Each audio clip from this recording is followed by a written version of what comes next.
Hello everyone and welcome to what could only be described as the craziest game of the championship, at least so far. This game is pretty much every move they make, the other player is completely winning. Magnus makes a move, a Rapport is completely winning. Rapport makes a move, Magnus is completely winning. Then one of the players is completely destroyed, and you can't believe that from that position, one of the players will not lose, and yet that's exactly what happens. Now, of course, it's Blitz. Bigger part of the game was played only with a few seconds on the clock, but this game is wow. Let's dive straight into it. Magnus Carlsen versus Richard Rapport. Magnus opens with d4. We have e6 by Rapport going for the Horwitz defense, but Magnus switches it up with e4 and transposes into the French defense. So d5, we have knight to c3 and bishop to b4. Rapport goes for the Winawer variation, and you know that this is going to be a fun game. The reason, of course, the French is always fun, and another thing, Rapport is one of the players who plays the most exciting chess of all the players in the world today.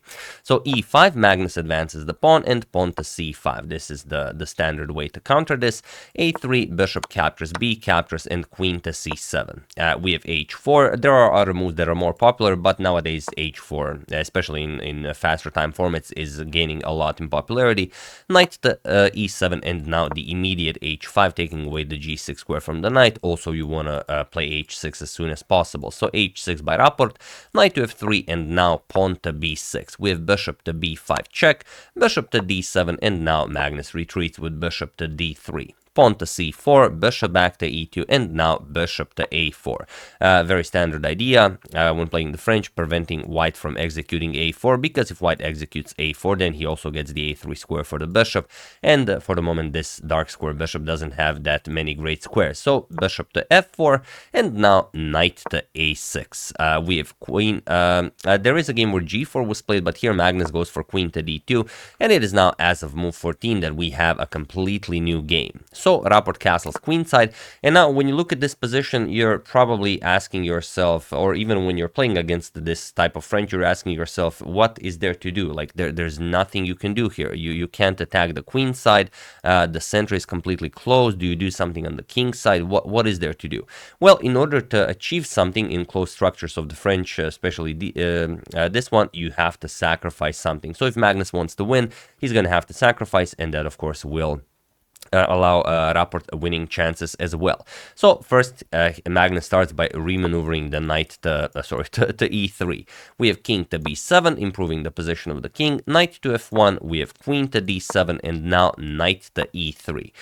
We have knight to c7, and now king to f1. And here, Rapport could decide maybe to strike right away with pawn to g5, but he first wants to put pieces on as optimal squares as possible. We have g3, and now queen to e8. We have king to g2, and now queen to g8. Now, probably preparing g5.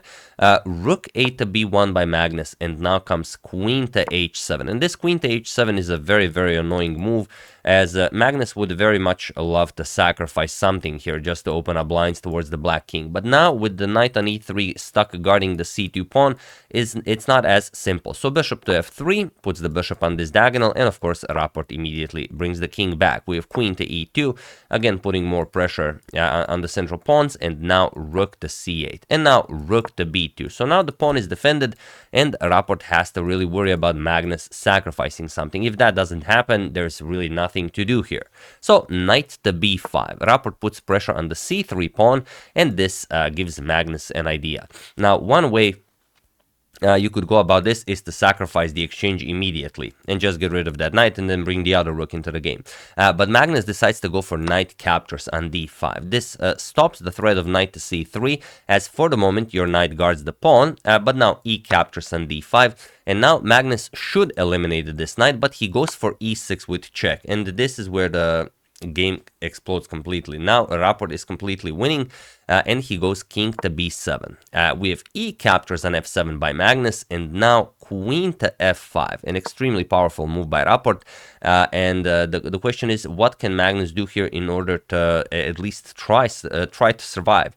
Magnus goes rook to b4. He attacks the bishop here, but now knight captures on b4, eliminating that rook. We have queen to e7 with check. Magnus wins this e file for himself. Also, the c7 pawn is defended, so you can't block. Or rather, ladder, you should block. After knight to c7, there isn't all that much for Magnus to do. He's going to have to capture back material, and then let's say rook h to f8, and black is just spectacular here. You don't have to worry about the knight, you don't have to worry about the d5 pawn, the queen is guarding that, so this is perfectly fine. However, king to a6 was played by Rapport, and this does give Magnus chances, but he should play a captures on b4 and put a rook on a1. Makes sense, but here the players were again extremely low on time. So queen captures on b4 by Magnus, and now we have bishop captures on c2. We have a4, Magnus continues the attack on the queen side, and now knight back to c7. Here, knight captures on c3 should be played. It's a weird move, but it does give Rapport the pass pawn here, and after queen captures, you will play bishop to e4. Very nice, bishop captures, queen captures, let's say f3 check, queen e2 check, and black has really nothing to worry about. He's up material, he has a passed c pawn, this is completely winning. But that's easier said than done when you have a few seconds on the clock. So knight to c7 was played, bishop captures on c7, and now bishop to e4. Now threatening queen captures on f3, Magnus plays bishop back to f4, and now look at this. Bishop captures with check, king captures, and queen to e4 check now. Rapport sacrificed some material, but he will win the rook on h1. King to g4 by Magnus, and now Rapport, if he wants to play this for a win, he should play queen to e6 check. Well, let's say queen to e6 check, king f3, and then bring the king back to avoid getting himself in trouble, and now the game continues. Rapport still up material, still a better position. Not an easy one, of course, to control with little time on the clock, but that's what you should do. However, in the game, queen captures on h1 was played, and now it's Magnus who will be pushing for the win. Queen to b5 with check, king to b7, and now pawn to a5.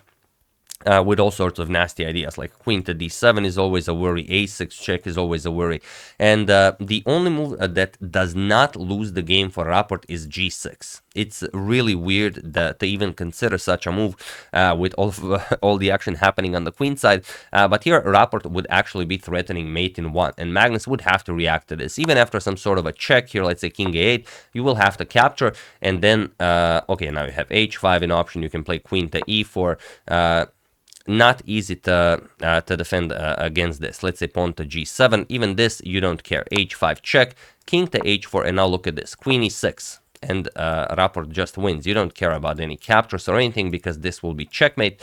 In order to stop checkmate, you will have to play pawn to f3. Now let's say rook h to d8, and now even f8 queen, doesn't really matter, you just eliminate that, give up a rook, captures, let's say queen into the game, rook captures, and you get this position where black is just up material and the white king is in a terrible position. So black king isn't in a great position, but it's not easy getting to that black king, with the rook controlling the back rank, and with the d5 pawn being defended, not gonna happen. So instead, after a5, rook h to d8 was played by Richard, and now Magnus has pawn to a6 with check, king to a8, and now look at this. Magnus plays f8 queen. He wants to get rid of the rook from the control of the d7 square, so he can play queen to d7, queen to b7 checkmate. However, the only move that wins here is pawn to f3. And completely crazy stuff. But now, how do you continue with black? If you try now g6, you want to get h5 into the game, just h captures, h5, king f5, and now after some queen h3 check, king f6, and there's no playing this with black. You don't have any useful checks, and the pawns will now win the game. However, Magnus tried f8 queen, and while this does remove rook's control over the d7 square, it also sets up the rook for this rook captures on f4, but that bishop was a wonderful attacker for Magnus. So rook captures on f8, queen to d7, now threatening checkmate, and now rook captures on f4. The only move that wins the game for Rapport, g captures on f4, and now queen to g2 check. And now, of course, with the king and queen being so close to each other, you know that a million check is about to happen.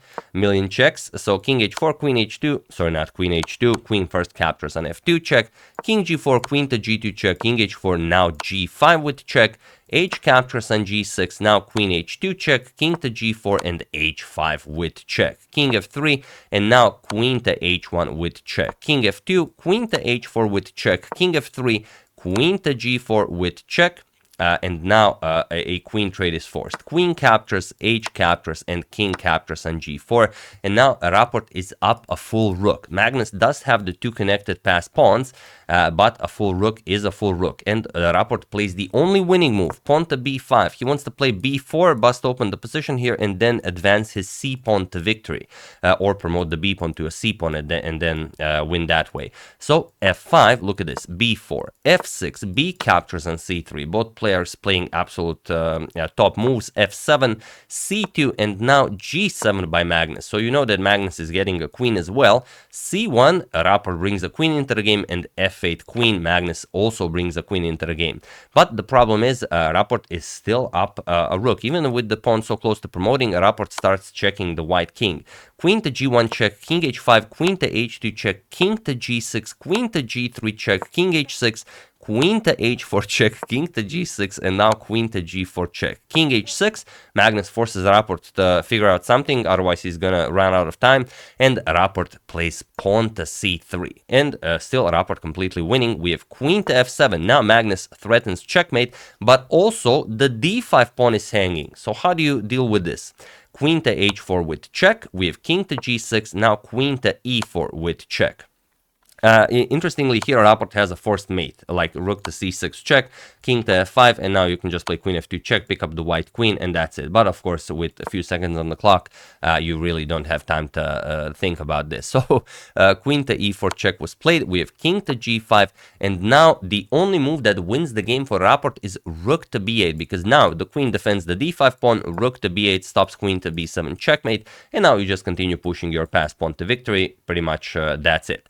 So after king g5, queen to e3 check was played, but now queen h5, and no longer is the position winning for Rapport. Now it should end up in a draw, but Rapport has to just continue checking the white king. But he wanted to win this, and he played queen to e8, which is sort of winning. Now the queen cannot move, as the queen is pinned to the king on h5, and it seems there is nothing for Magnus to do, but there is one thing he can do. He can find the winning idea, win the game.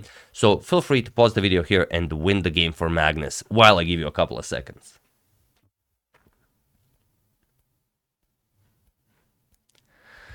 So for those of you who were able to do it, congratulations on spotting this. The biggest slap in the face possible for Rapport. He was not prepared for this. And for those of you who just want to enjoy the show, it is g8 queen. And now, even though it seems like you are winning so much material with black, the problem is once you capture the queen, you are no longer pinning here, and then queen to b7 is checkmate. So this is now impossible, and there's nothing for you to do. If you capture this queen, we just capture. Queen captures on f7, and now again we're threatening checkmate, and we have a full queen against the rook. It doesn't matter that this passed pawn is here, because you have to defend against checkmate, and then the queen just picks up the pawn. Nothing to it.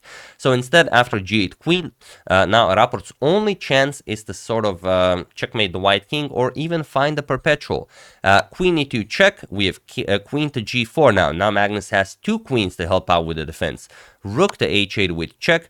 King to g5, and now queen to e3 with check. King f6, queen to h6 with check, king to e7, and now you can't even go for this rook h7 to win the queen, because this is checkmate. So here, after king to e7, queen to c6 was played, sort of trying to maybe now start pushing the pawn to victory, but now just queen g to g8 check, and that's it. It was in this position on move 71 that Richard Rapport resigned the game, as there is nothing more to be done here. I'm just going to check, maybe it's... yeah, it's after queen to g8. I wasn't sure if he resigned here. Yeah, after queen g to g8, he resigned the game. There's nothing more to be done here, because if you capture, then the only move to defend checkmate is queen to c8 or queen to e8, and both moves are met by queen captures checkmate. The pawn covers b7. Wow, what a game. What a game. Like, it's like the... it's like the engine went back and forth, like the engine went back and forth like a ping pong ball. It was absolutely incredible to watch, and I can't even imagine the stress the players were feeling when playing this game. when Magnus finally won, he you could see on his face that he could not believe that he just won this game. That was, I mean, not only that, as Hikaru went into the second day with a full point lead, and Magnus won the 2 games in the second day, Hikaru drew the 2 games. Now Magnus catches up to Hikaru, and it's once again a race. So it is possible that we will have a Magnus Hikaru playoff. Everything else is possible as well, but that would be just the icing or the topping on the cake. Yeah. So yeah, that's the game. Hope you guys enjoyed it. In my opinion, definitely the craziest game of both Rapid and Blitz so far. We'll see what happens in the other rounds. So you know, let's hope we get more games like this.